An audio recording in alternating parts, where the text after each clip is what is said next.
नमस्कार, मैं हूं श्वेता झा और आप देख रहे हैं आज तक। इस वक्त की बड़ी खबर आपको बता दें, 24 घंटे में दो वारदात से दिल्ली दहल गई है। जी हां, लगता है कि दिल्ली में जैसे बदमाश बेखौफ हो गए हैं। ना पुलिस का डर है, ना कानून का।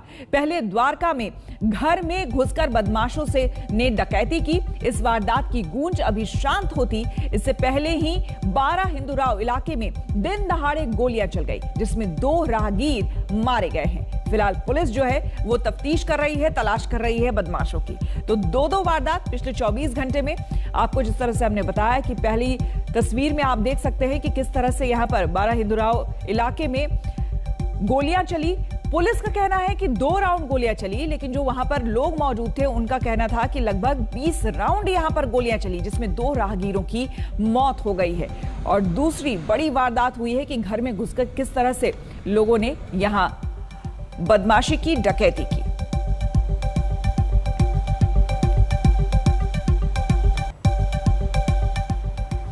देश की राजधानी दिल्ली में बीती रात हुई फायरिंग की सनसनीखेज वारदात। जी हां, इस फायरिंग में 2 राहगीरों की मौत हो गई। हमलावर जिस शख्स को निशाना बनाने आए थे वो बाल बाल बच निकला। वक्त रात के करीब 9:10।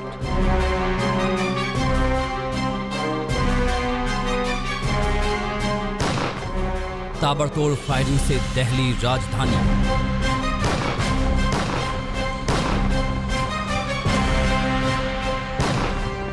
सरेआम गोलीबारी में 2 राहगीरों की मौत।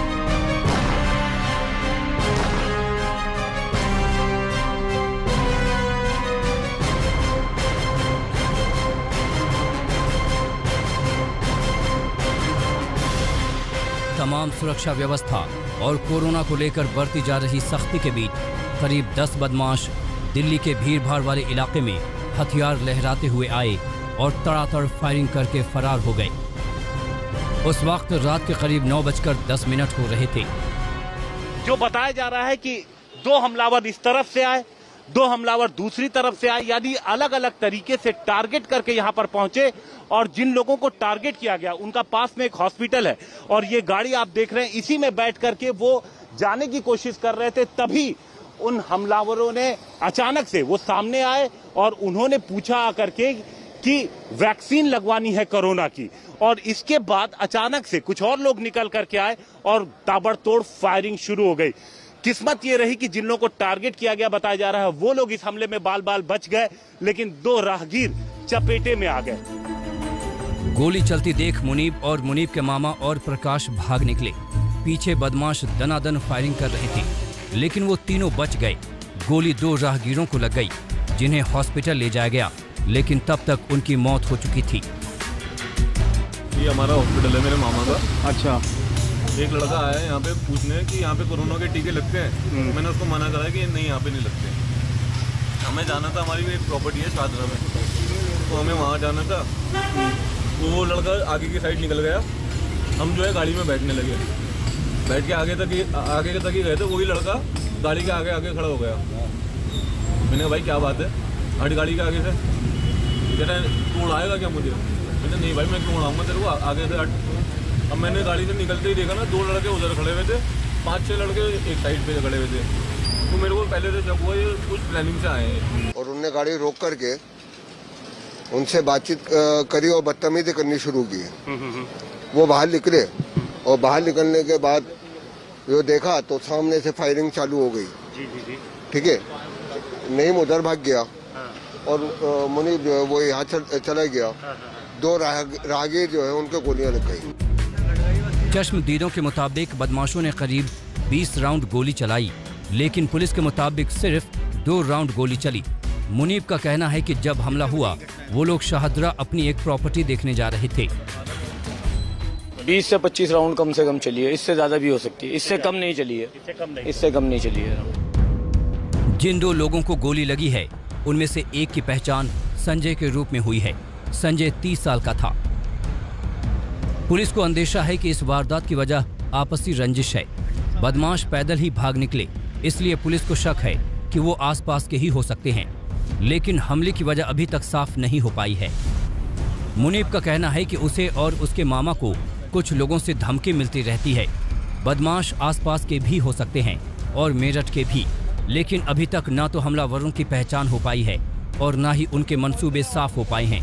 बहरहाल पुलिस के हाथ मौके से कुछ सीसीटीवी फुटेज भी लगा है, जिसकी जांच की जा रही है। चश्मदीद के माने तो आरोपियों ने मास्क नहीं पहन रखा था, इसलिए सीसीटीवी से पुलिस को मदद मिलने की उम्मीद है। हिमांशु मिश्रा, दिल्ली आज तक। राजधानी दिल्ली में बेखौफ बदमाशों ने दिन दहाड़े घर में घुसकर लाखों की लूट की। बिजली कर्मचारी बोलकर 4 लोग घुसे। देखिए ये तस्वीर, कैसे अंदर घुसे। पूरा परिवार यहां पर मौजूद था और पिस्टल और हथियार दिखाकर सभी लोगों को बंधक बना लिया। महिला और बच्चे को भी हाथ पैर उसके बांध दिए, फिर लॉक खुलवाकर लाखों रुपए की ज्वेलरी लेकर फरार हो गए। बदमाश आधे घंटे तक इस लूट की वारदात को अंजाम देते रहे। लॉकर कोड से खुलवाकर अलमारी में 8 लाख कैश मिले। बदमाशों ने महिलाओं की ज्वेलरी भी उतार ली। डकैती की यह वारदात दिल्ली के द्वारका इलाके में हुई है। सारे बदमाश 4थे फ्लोर के फ्लैट में अचानक घुस आए। दिल्ली के उत्तम नगर के इस घर में जो वारदात हुई है उसे देख सुनकर आपके रोंगटे खड़े हो जाएंगे। दिन दहाड़े दोपहर में 2:30 बजे के लगभग इस घर में जो बदमाश है वो आते हैं। परिवार में सभी को चाकू की नोक पर बंधक बनाया जाता है, उसके जमकर लूटपाट होती है। घर में 2 ये लेडीज थी, कुल मिलाकर 4 लोग थे, जिसमें 2 छोटे बच्चे भी थे। क्या हुआ था उस दिन, कैसे ये बदमाश आए और क्या पूरी वारदात हुई? उन्होंने मुझसे कहा कि मैं इलेक्ट्रिशियन हूँ, आप लॉक खोल दीजिए। हमारी लिफ्ट ख़राब हो रही थी तो मुझे लगा इलेक्ट्रिशियन आए होंगे, तो मैंने नीचे से लॉक खोल दिया। तो यहाँ के वो पूछते हैं भैया हैं, मैंने कहा भैया नहीं है, वो घर ऑफिस गए हैं। तो उन्होंने कहा कि चलो तुम अंदर चलो। गन उन्होंने अपना रिवॉल्वर निकाला। रिवॉल्वर थी उनके पास और उसके अंदर गोलियां भी उनकी नीचे गिर गई। तो उन्होंने दोबारा से उसकी जो मैगजीन है वो उसको अंदर करा। वो अंदर आए और गन पॉइंट पे जो है इनको धक्का, मतलब पीछे हो गई है यहाँ पे, और गन पॉइंट पे इनको फिर मेरे साले को जो है वो बांध के उन्होंने नीचे टेप से जो है बांध दिया। ब्राउन कलर की टेप थी उनके पास चौड़ी वाली, उससे जो है उसको बांध दिया। और इसको वाइफ को भी मेरे वहाँ पे जाके बांध दिया और मेरी मम्मी को भी एक हाथ और एक पैर बांध दिया और एक बच्चा उनके पास, छोटा बच्चा। माता जी जो है वो काफी ज्यादा घबराई हुई हैं। आप भी घर में थी, क्या आपके साथ किया उन लोगों ने? भाई ये था कि वो दरवाजा खोला, वो अंदर आए, एक यहाँ खड़ा हो गया पिस्टल लेके, मेरे से ऐसे ऐसे करने लगा कि गोली मार देंगे तो तूने सांस भी निकाली। तो मैं टेबल पे बैठी थी, मेरे को टेबल पे दबोच दिया उन्होंने, एक हाथ एक पैर और मुंह पे टेप कस के यहीं पे मेरे को उठा रखा था। तो किस तरह से बदमाशों के हौसले बुलंद है ये आपने देखा। अब रुक करेंगे अगली खबर का। आपको बता दें कि आपकी जेब पर असर डालने वाले मुद्दे के बाद अब राष्ट्रीय सुरक्षा से जुड़ी महत्वपूर्ण खबर का विश्लेषण करते हैं। आपको बताते हैं जब जम्मू कश्मीर में शांति बहाली की गंभीर कोशिश होती है तब पाकिस्तान और उसके आतंकी बौखला जाते हैं। सुरक्षा बलों ने 24 घंटे के अंदर 5 आतंकियों का सफाया कर दिया। वहीं एक बड़ी खबर यह भी है कि सीमा पार से आतंकियों की नई खेप घुसपैठ की तैयारी में है। आतंकियों के लॉन्च पैड में आवाजाही बढ़ी है, लेकिन सुरक्षा बलों की तैयारी भी कम नहीं है। एक लाइन में चेतावनी यह है कि देश के दुश्मनों ने अगर सीमा पार करने का दुस्साहस किया तो उनकी मौत पक्की है।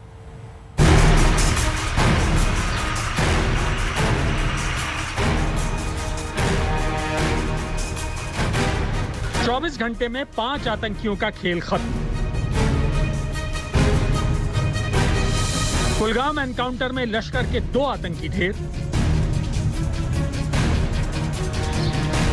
पुलवामा एनकाउंटर में भी लश्कर के 2 आतंकियों का सफाया।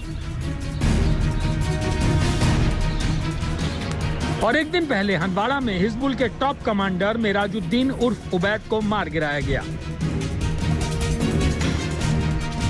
यानी जम्मू कश्मीर में सुरक्षा बलों ने आतंकियों को उनके बुरे दिनों की नई डोज दी है। आतंकियों ने दुस्साहस किया नहीं कि खेल खत्म।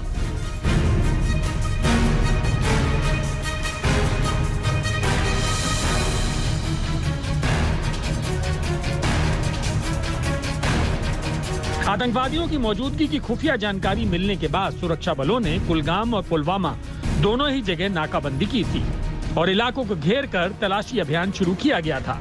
लेकिन जब आतंकवादियों ने सरेंडर करने की जगह फायरिंग की तो ऑपरेशन मुठभेड़ में बदल गया और आतंकियों का सफाया हो गया। कल रात में हम लोगों को 2 खबर मिला था, एक कुलगांव डिस्ट्रिक्ट में, एक पुलवामा डिस्ट्रिक्ट में। कुलगांव डिस्ट्रिक्ट में एक जेडर है जो नेशनल हाईवे के बहुत नज़दीक है।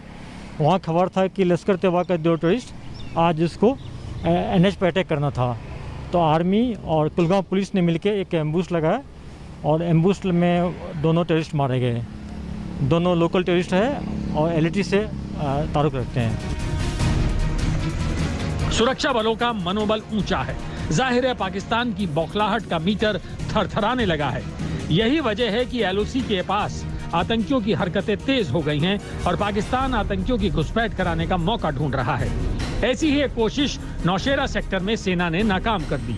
एक पाकिस्तानी घुसपैठिया मारा गया। इस आतंकी के पास से हथियारों की भारी खेप पकड़ी गई है। पाकिस्तान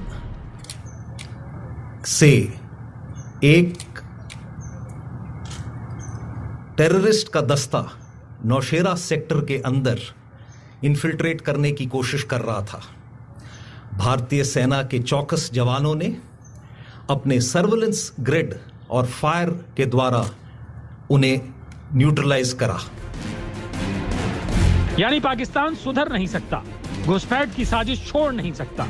अब भी LOC के पास 35 से 50 आतंकी अपने लॉन्च पैड से घुसपैठ की फिराक में हैं। और इसकी सबसे बड़ी वजह है जम्मू कश्मीर में आतंकवादियों की कमर टूटना। आतंकवादी लगातार मारे जा रहे हैं और आतंकी अपनी फसल को उजड़ते देखकर पाकिस्तान की नब्ज डूब रही है। ओवरऑल मैं आपको बताऊं तो कुछ सिचुएशन में बहुत बड़ा सुधार देखने को मिल रहा है। आपके लॉ एंड ऑर्डर का ओवरऑल अगर मैनेजमेंट देखें तो मुझे लगता है कि कोई भी major law and order incident report करने के लिए कहीं से नहीं है। स्टोन पेल्टिंग की एक्टिविटी जो बहुत कॉमन थी आज बड़ी रेयर हो गई है। कहीं इनकाउंटर साइट पे छोटा मोटा कोई इंसिडेंट इस तरह का होता है तो होता है। सवाल उठता है कि जम्मू कश्मीर में आतंक को झटका कैसे लगा, कमर टूटी तो कैसे। आतंकियों की इस शिकस्त के पीछे भारतीय सेना और सुरक्षा बलों की स्ट्रैटेजी है। पहली ये कि एजेंसियों ने तालमेल के नए तरीके निकाले हैं। दूसरी वजह पत्थरबाजों का सफाया हो गया है, जिससे आतंकी पत्थरबाजी की आड़ में एनकाउंटर साइट से भाग नहीं पाते। तीसरी वजह एनकाउंटर साइट से आम शहरियों को सुरक्षित बाहर निकाला जाना भी है, क्योंकि इससे आम कश्मीरियों और सुरक्षा बलों के बीच भरोसा पहले से ज्यादा बढ़ा है। नतीजा सुरक्षा बलों को आतंकियों की पक्की खबर मिलती है। अंडरस्टैंडिंग ग्राउंड पे कहें, बहुत बड़ा एक एहतियात ग्राउंड पे कहें, कोई सिविलियन किलिंग का ऑपरेशन के दौरान ना होना, कोई सिविलियन किलिंग का लॉ एंड ऑर्डर के दौरान ना होना, कोई पुलिस या CAPF की किलिंग का लॉ एंड ऑर्डर के दौरान ना होना, जो कि पहले आम चीजें थी। यानी सुरक्षा बल पाकिस्तानी आतंकियों को छोड़ते नहीं। सीमा पर घुसपैठ पहले से बहुत कम या ना के बराबर है। वहीं आम कश्मीरी के भरोसे को जीतने की पूरी कोशिश होती है। इसीलिए पाकिस्तान का कश्मीर प्लान इस बीच चौपट हो गया है। दिल्ली से कमलजीत संधू के साथ अशरफ वानी, श्रीनगर, आज तक। हमारे लिए वक्त हो गया है छोटे से ब्रेक का। बने रहे हमारे साथ, देखते रहिए आज तक।